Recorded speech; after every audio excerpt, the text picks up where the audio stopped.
on the Newman Jets Audio Network. This is the Jetcast, the official podcast of Newman University Athletics, featuring exclusive interviews with coaches, players, administrators, and more. The Jetcast podcast is brought to you by South Central Ceiling and Paving, online at SCSEALING.com. Mel Hambledon Ford, Pepsi, Eck Agency, Donlinger Construction, Big Corner Creative, Dr. Brennan Lucas and Advanced Orthopedic Associates, Keystone Solid Surfaces, and by Overland Charters, the official transportation provider of Newman University Athletics. Here's the voice of the Newman Jets, Blake Cripps. After dropping 4 games in a row, the Newman baseball team was in desperate need of a turnaround this past weekend, kicking off an 11-game road trip with a visit to Edmond, Oklahoma, to face the Broncos.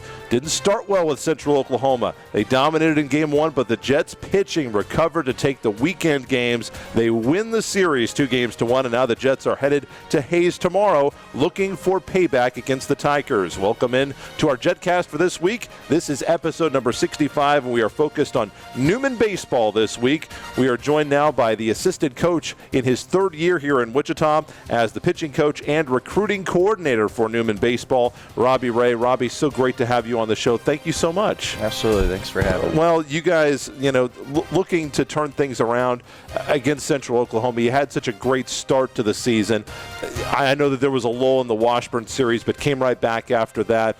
But after being swept by Central Missouri, losing Game 1 of the series in the midweek to Fort Hays State, and now, going to Central Oklahoma, losing Game 1 the way that you guys did, how big was it for you guys to turn things around and get the series win on the road? Yeah, I think it's always big just to get conference wins, but especially on the road. Our guys were able to fight back and do that down there in Edmond, and it was very important for us. Well, and how do you guys keep that confidence? The week you had, the prior week, starting the way that it did, I know that Coach Mouse, talking with him on postgame, was extremely disappointed in how that game went. And then obviously the Game 1 loss by 10 runs to Central Oklahoma. As a coaching staff, how do you try to, just remind your guys, like, hey, you had the best start in the history of the school in the Division II era. You guys are a good baseball team, and boy did they ever respond in games 2 and 3. Yeah, I think the hardest part about winning and getting elevated through a program is consistency. And as conference, you've been able to see kind of the ups and downs, but taking that program to the next level, which is consistency, is what we're hoping to do. Coach Mouse and I talk about it all the time until we're blue in the face. But, that's what we're hoping, and that's what we're trying to get our guys to do. And pitching, obviously, was such a big part of that turnaround. You get a couple of quality starts. How good that had to make you feel pretty good to see your pitching staff do so well and be such a big part of those Game 2 and Game 3 wins. Yeah, they threw great. Nate starting it out on Saturday. And then obviously Ian and Connor coming back into the bullpen, finishing off that game, and then Nate with a great start on Sunday. And similar with Ian and Connor coming back the following day to throw again. But I mean, Garrett threw great on Friday as well. We didn't make some plays. He gave us a chance to stay in the game. So I've been proud of the arms so far. They need to help out our hitters a little bit more too, but that's what we're moving forward with. Well, and Coach Mouse said he thought that the pitching staff would be much improved. He said the pitching staff after last year needed to be the most improved kind of aspect or special team of the club. Certainly it's not where you guys probably ultimately want it to be, but absolutely a dramatic improvement from last year. What do you think is the biggest improvement of your staff as a whole? I think the biggest thing is we got some new guys in that really have a chip on their shoulder, where they came from, maybe not getting the innings they thought they wanted or deserved, and then mixing that with some guys from the past here that just wanted to be good, wanted the team to be successful, whether that role for them is bigger or not. They just wanted to win, and so the mesh of those two groups coming together has really helped out. Well, and you're also the recruiting coordinator. So you're one of the guys, not that every coach on the staff doesn't have some hand in recruiting, because that's a 24/7, 365 job, as we've mentioned with all the coaches of every sport here at Newman. But as a recruiting coordinator, is that something that you look for when you're looking at guys to see what their attitude is like when they're playing? Of course. I mean, it's really hard to look into the heart of some kid. Sure. Especially, 18 to 20-year-old kids. But, I think that's something you really have to build from when you build that relationship, where you can really see what's going on. But it's also trusting people in their lives, which is really difficult too. And so building relationships is hard. But I think the thing that we look for the most is just competitiveness, and that's what we want around here. The most competitive people we can possibly get on campus. Connor Langrell will join us. He is the Jets closer, and he is leading the MIAA on saves. He will come up next segment, and then we'll be joined by the Assistant Athletic Director for Communications, Newman's SID in his first year, second year with the program, Zach Brake. That's also coming up here on the show today. And speaking of Connor, who we'll hear from next, saves in games 2 and 3, like I said, leading the MIAA with 6 saves coming into this week. We don't have the answer as of the recording of this. I would have to think, and I didn't check with Zach beforehand, I'd have to think he would be at least a candidate for MIAA Pitcher of the Week. I don't know what else happened in the league, but to come back with back-to-back saves, you're the conference leader in saves. I think that warrant at least a nomination, at least some consideration. How big has he been this year for you guys at the closer spot? Connor's been fantastic. There's things that he needs to improve on, and we talked about it daily. But he has done a great job leading in the bullpen and helping guys kind of know what we're wanting here with the new coaching staff, basically, and the new players, kind of meshing together. So he's been great. He needs to keep it up, but he does a fantastic job. And then, obviously, from the starting perspective, you mentioned it just a little bit ago, but how nice was it to see those back-to-back quality starts from Denniston and Fink? It's fantastic. Those guys, they work so hard, and when they do that and guys perform, it makes it all worthwhile. Long road trip here. This is an 11-game road trip. You guys basically play an entire month away from McCarthy Field. Have you ever had to deal with this in your career? I'm not sure that I could ever recall a span since I've been at Newman where the baseball team has basically gone a month without playing a home game. I don't think so. I mean, especially because the last home games were moved to Arkansas City, so it may be over a month. Yeah, I don't think I've ever had to deal with it. Maybe at the beginning of the year when I was at Oklahoma State, we went to other places to play when it was warm, but it wasn't that long. Fort Hays State coming up. It's a 5 o'clock first pitch tomorrow. It's a Tuesday midweek game. If you missed an earlier Jetcast, they're playing midweek games in the MIAA this year. So it's a conference series against Fort Hays State. It's a 2-1. So first game was a loss for the Jets earlier this month. This is game 2 coming up. Game 3 will come back on the other end here to Wichita. So a must-win game in order to win this series. You can listen to the game. It'll be on KAYS Radio. You can also watch it, themiaanetwork.com/Newman. How big is this Fort Hays State game to get you guys in position? Obviously, one of the big goals that Coach Mouse has set is that they want to be in position to clinch an MIAA tournament berth. Obviously, a big opportunity to pick up a win here against the Tigers. Yeah, I mean, this is important. We let one get away at home against them a couple weeks ago. Credit to them. They played great. We did not. And so we need to go on the road and, do everything in our power to get a win. Robbie Ray joining us here. He's the pitching coach, recruiting coordinator for Newman Jets baseball. Good luck to you guys tomorrow, Coach. Thank you. I appreciate you having We've got the Newman closer coming up, Connor Langrell. He's joining us next on the Jetcast. Where can you land the best Jet swag? The official online store of Newman University Athletics, NUJetsgear.com. Store features the greatest variety of Jets logo gear anywhere, from latest clothing styles and hats to Newman branded lawn chairs and office supplies and more. NUJetsgear.com is your place to purchase sports-specific, alumni, parents, and hard-to-find Newman merchandise. Shop right now on your computer or phone, NUJetsgear.com, or click the Shop Now button at NewmanJets.com.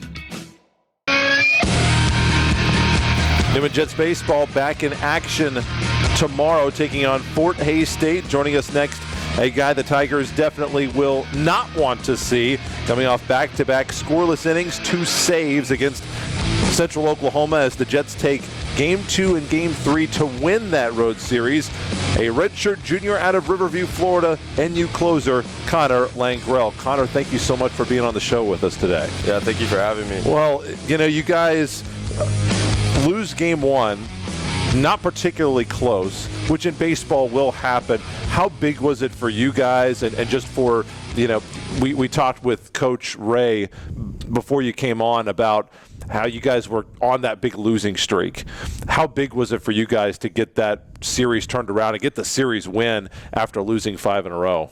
It was massive. It definitely felt like it was building up a little bit, but just going out there and playing the baseball that we know that we can play and going into the back half of conference is definitely a good sight to see. Well, yeah, with about a month and a half or so left in the season, definitely the time when you can make your move atop the MIAA standings. And for you personally, back-to-back saves. Didn't necessarily in your last 2 appearances against Central Missouri and Fort Hays State, didn't necessarily pitch poorly, but I know that this was a lot more how you wanted to pitch against Central Oklahoma. Got into a little bit of a jam in both appearances, but how good did it feel to be able to get out of both of those innings unscathed? It's always nice to go out there and finish out the win for my team. I feel like that's where I succeed the most, is coming in those situations, and I really just am happy with getting 2 wins out of the series and taking the series as a whole. How different was it for you making back-to-back appearances? That was the first time that you had done that since February. You did it twice in February, so it had been a while. What's the approach? Is there any difference mentally that you have to have? Because, as the closer, your spot, the need for your services is not always there. Obviously, you do have to get some work in from time to time, but how different is it for you to come in back-to-back appearances looking for a save? I always try and go into the game with the right mindset, whether it's close or it's a larger margin. I always try and stay locked in the whole game, because within 1 inning we could score a ton of runs or something could happen to where I need to go in early. So I just always try and be on standby. Well, and how do you stay, for you personally especially, because there have been, it's not like a starting pitcher, for example, that kind of knows, okay, these are the dates that I'm going to pitch, and I'm going to pitch every X days, with you guys, especially going to 4 starters this year with so many of the midweek games, there's a lot of regularity there. But you went over a week and a half without any action at all at one point this year. How do you stay engaged when you have a whole week off when you're not in the game? It's just trusting my preparation and trusting what Coach Ray wants us to do. I know that my number is not always going to be called, but when it's needed, that's when I feel like I have to produce, because especially as a closer, you can't really make any mistakes because you really have 3 outs to play with, and it could honestly mean the game. And the thing, too, is, sometimes you will make a mistake. I think it was in Game 3, if I'm not mistaken, 2 walks on board. Obviously, that's not what you're going for, but how do you have to, at that point, put those behind you extremely quickly and, go back to what is working for you? And, in that last game, if you give up another walk or a hit, it was a 2-run ball game, wasn't it, at that point? So, you've blown the save, and now all of a sudden you guys are not in a winning position. How do you move on from that so quickly and get the big out, get the big strikeout, ground out in order to get out of the inning? I just have to sometimes just step off and collect myself, honestly, because I'm a big adrenaline guy when I'm on the mound, so I like to move fast and trust my stuff when I can, but sometimes I just need to slow down the game and basically just go pitch to pitch at some points. Best pitch? I like my fastball. Robbie might like my curveball, but I feel like when my fastball's on, it can go past anybody. What do you feel like is the pitch that you want to continue to work on? Definitely my changeup. That's still a very big work in progress, but also just making sure I can throw my breaking ball with both behind the count and ahead in the count. Gotcha. What's it like to be coached by Coach Ray, your pitching coach? Oh, I love it. It's a blast. He feels like he's one of the guys at some points, but then there's those days where we need to lock it in, and we know that he's all business those days, but I like that he can go both ways with us. Give us a sense of where the team was at. You guys went into the Fort Hays State game feeling feeling, pretty decent about things and how things had gone. Off to the best 15-game start in the history of the Division II program. Didn't come out with the correct mindset, according to Coach Mouse. I think you guys would probably agree based on the result against Fort Hays State, a team that's really struggled this year. Obviously, Central Missouri is going to do what they did to you guys to probably almost every team, maybe not Pittsburgh State, but they've swept everybody in the MIAA, so they've been exceptional this year. Where did you guys find the confidence to come back, especially after losing that first game the way you did against Central Oklahoma, to come back and I guess just get back to how you guys started the year?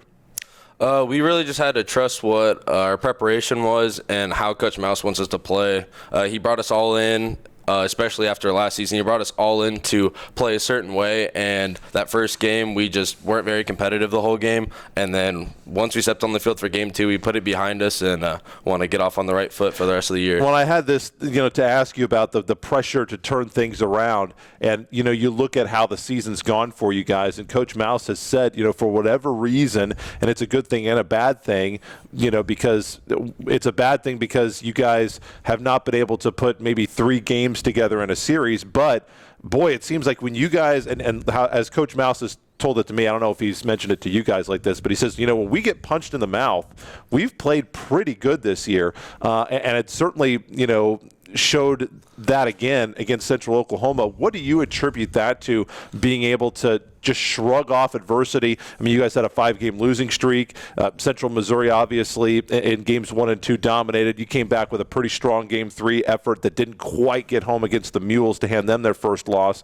And then the first game loss, a 10-run loss against Central Oklahoma, you come back and win the series. What do you attribute that to, being able to just shrug off adversity and come back with your best performance? I feel like our team's just full of competitors. We always, no matter whether it's a 5-run deficit, 1-run deficit, 10-run deficit, I feel like we're always in the game because we can always string together at bats. Pitchers can get zeros like the last 2 games, and we can always just play as a team.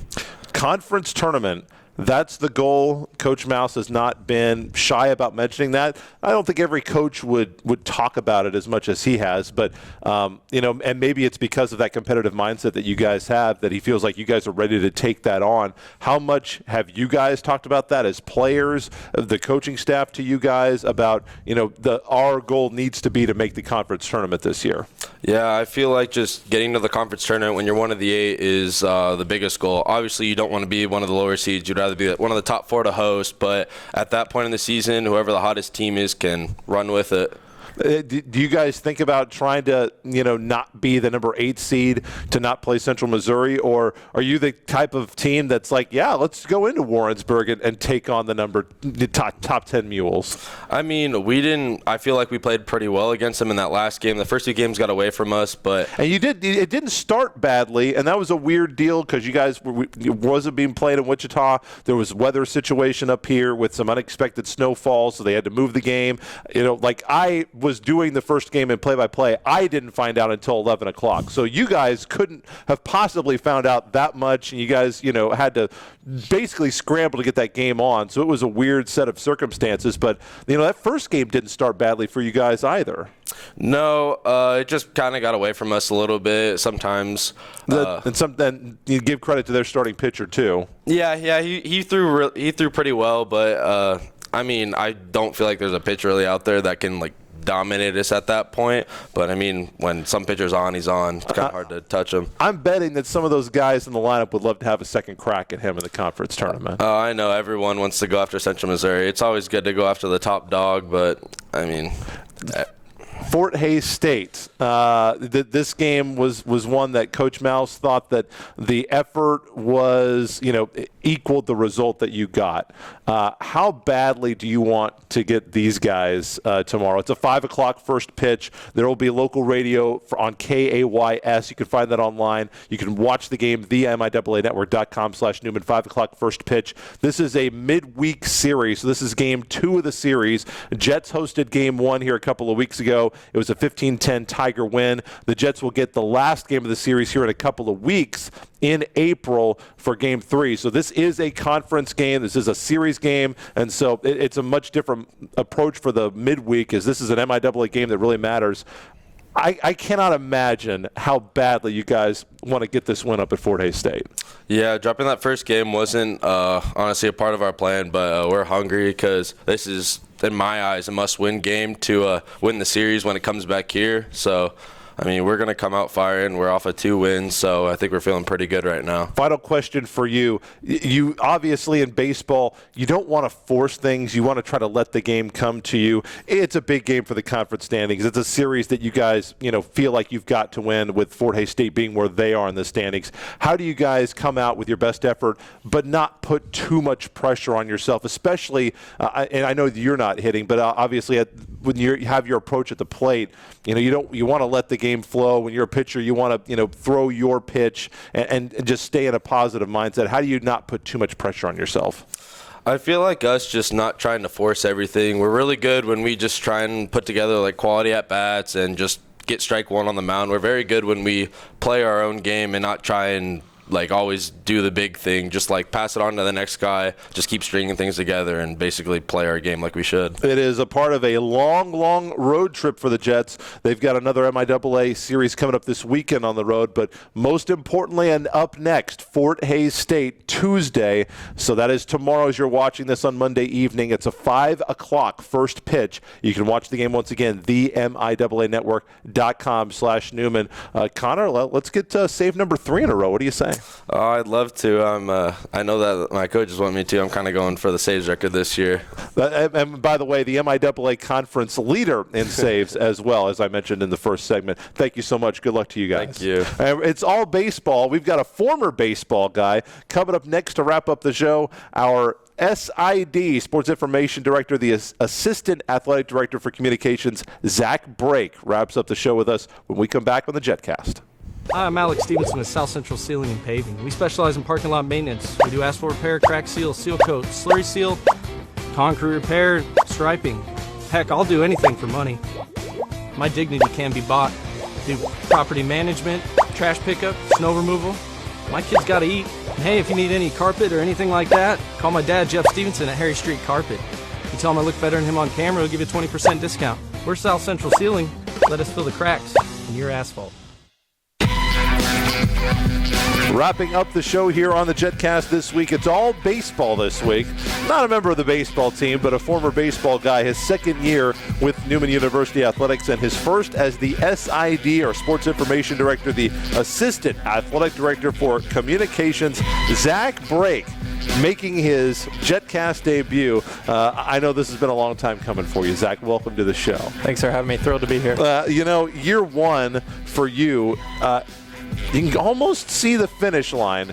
About a month and a half away, but you can almost see the finish line to the year. How do you think year one has gone for you?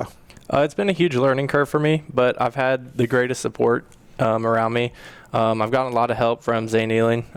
We love Coach Ealing.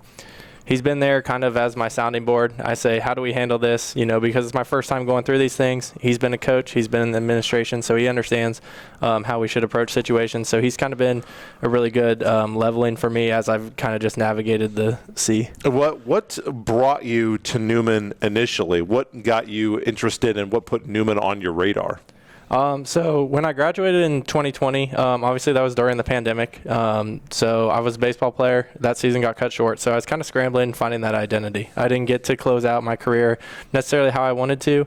So I had to get into the workforce, started selling freight for a logistics company, realized that wasn't for me. So then I went back to looking for graduate assistant opportunities. I found this opportunity at Newman University, sent out a feeler email. Mo wrote a letter, got back to me, set up a call, and then a week later I was driving to Wichita. And here you are. And it was such an interesting time last year with all of the extra circumstances and things that had to go on.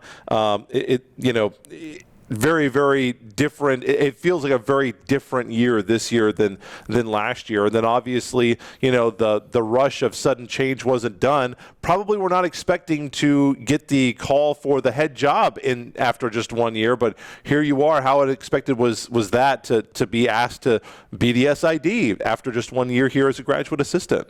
I really wasn't expecting anything. I realized once I finished my degree program, I was going to be looking for another job. So I was searching around at other schools. And then as I was finishing up in the summer, Colin got the nod to head up to Bethel. And so when he did that, I sat down and talked with Joe and Zane. It's something I had done in undergrad. I worked in the sports information office. I did stats. So statting volleyball, basketball, really familiar to me. Baseball guy, so baseball, softball made sense. Really just learned a few of the nuances of soccer was the biggest thing. And we had that honest conversation in August this last year. And when we had that conversation, we just talked about how I'm going to find out there's more things that I don't know than I do know right now. And that has become so true. And just kind of understanding that coming in just really helped me, and just taking everything one step at a time and understanding that it's not going to be perfect this first year. It's going to be a little bumpy. And it's starting to smooth out now as we kind of get to the end of the year. What is the number one thing at this point in the year that you look back on and wish you had known when you started? I can't really pinpoint one thing. There's been a lot that I've learned this year, and I value a lot of the things that I learned. I've kind of dedicated myself to being a lifelong learner. It's kind of why I wanted to go back to school. Sure. I realized I wanted to continue educating and growing myself.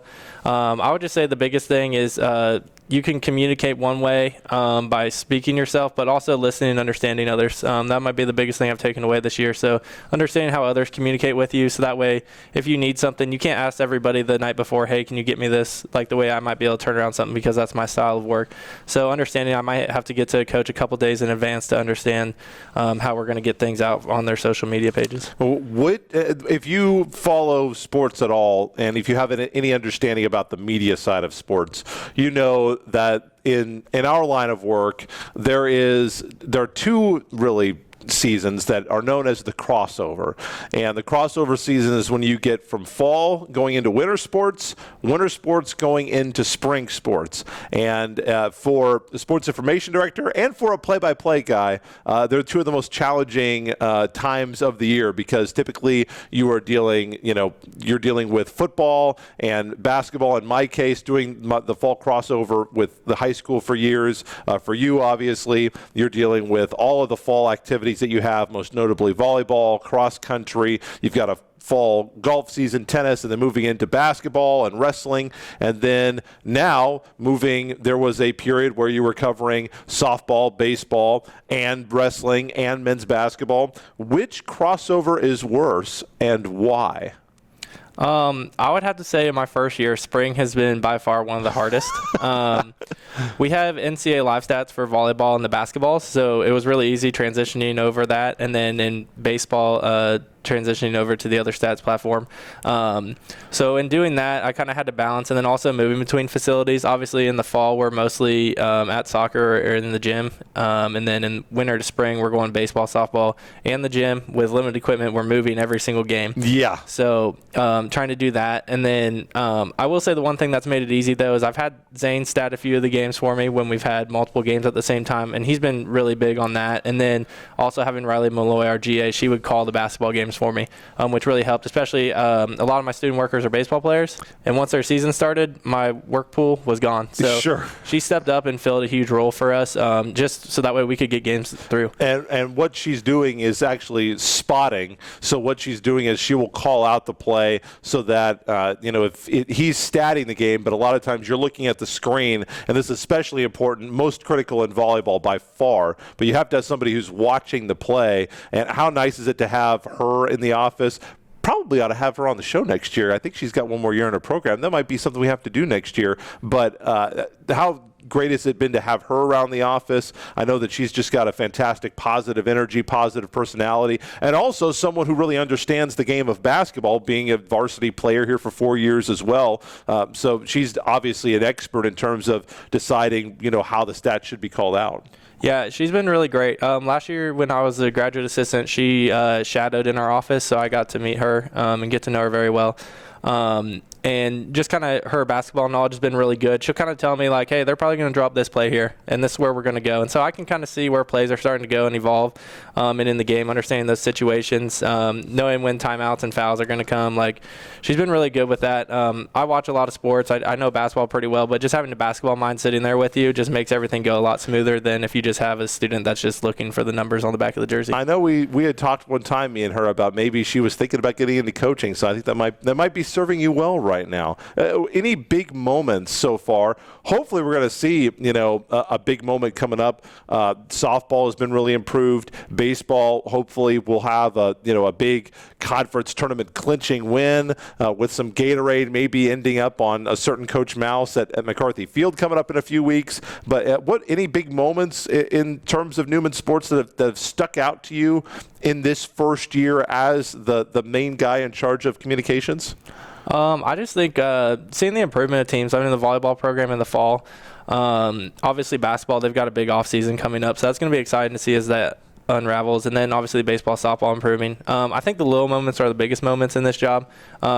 Seeing players get career highs, seeing seniors finish out their careers in the way that they want to go out. I know Michaela Hayes on her senior day able to come out and hit that big three to start the game. It's just like a really cool moment in that I really enjoy the small moments in life and just getting to see those for each kid. And I know that'll stick with them far past it will for me. I'll see thousands of games in my time. It's just those are really cool moments for me. You're looking at the guy who is responsible for the vast majority of the content on the Newman website, newmanjets.com, in terms of writing the articles, selecting photographs. This is a guy that does the vast majority of that. And this year, you guys actually did a website refresh, a total facelift of the website. I think a very, very big upgrade in terms of the visual appeal of the website. How do you feel like that went? What's been the reception of the website refresh that you did earlier? I think it was in the fall or the winter you guys did that. Yeah, so that we obviously unveiled the logo in September, which was a really cool process to be a part of that. My undergrad did a logo rebrand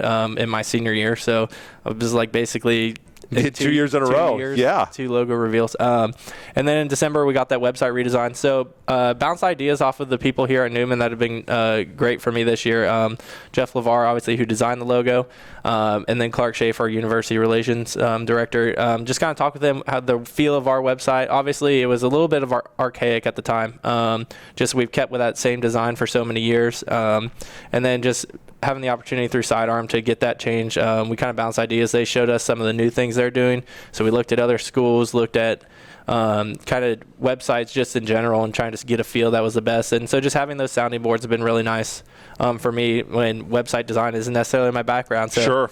But now it is. I did a website redesign. So you kind of have to learn a little bit as you go, don't you, in this business? Final question for you. What's your next big project? Once you get into the off season, it's very difficult to try to, do things, upgrade records, create new documents, because you're always covering games, writing articles, getting previews done and updating all that through the season. So, doing some overhauls in the department, stats, history, not something that's really possible during the year. What's one project, or do you have a couple of things that you're looking ahead to the summer as saying, once we get some dead time, these are a couple of things that I'd like to have done for fall of 2022, 2023? Yeah, so this summer, obviously, we'll be looking for a GA. It's going to be a huge help next year, so that way people can kind of do their jobs instead of just helping me stay afloat, which is going to be huge. And then over the summer, we'll be looking at just like updating things, so getting the new rosters in, getting the new schedules inputted, seeing what's out of date on the website. I know there's a few things that I've marked down and been like, I'll get to it, but getting to it right now is just not possible, just with everything going on. So and then probably just saying a lot of thank yous. I know I've had a lot of help this year. Like, you've taken over the audio network. You handle scheduling the Jetcast this year, set up all the sound stuff. It's really been a nice year for me because as stressful as it gets, having the people around you makes it that much easier. So I'm definitely appreciative. And we're looking ahead to trying to get some of the history updated as well, and I'll be helping out with some of that on the website. I've been writing some of the stories about, what would you say I do, like about 2% of all the stories on the Newman website. But hey, it's 2% that he doesn't have to do, so in every small way. play. I mean, nobody works harder in the athletic department. There may be some other people that work just as hard, but nobody works harder than this guy that is sitting here, I guess, to your left and to my right, Zach Brake. Thanks so much. Congratulations on year one almost in the books. And I know that you've got some well-deserved time off in the midst of all the other stuff you want to do. I know you're going to enjoy some time off here in about a month or so. Let's get to it. Thank you. Let's get to it. Back with more Jetcast for you next week. Don't have the guest lined up exactly, but I do want to make a return to bowling coming up here. And we'll also get back to more softball as well coming up in the next few weeks. And a new volleyball coach to meet here in the next few weeks of the Jetcast. So until then, Blake Cripps saying, go Jets.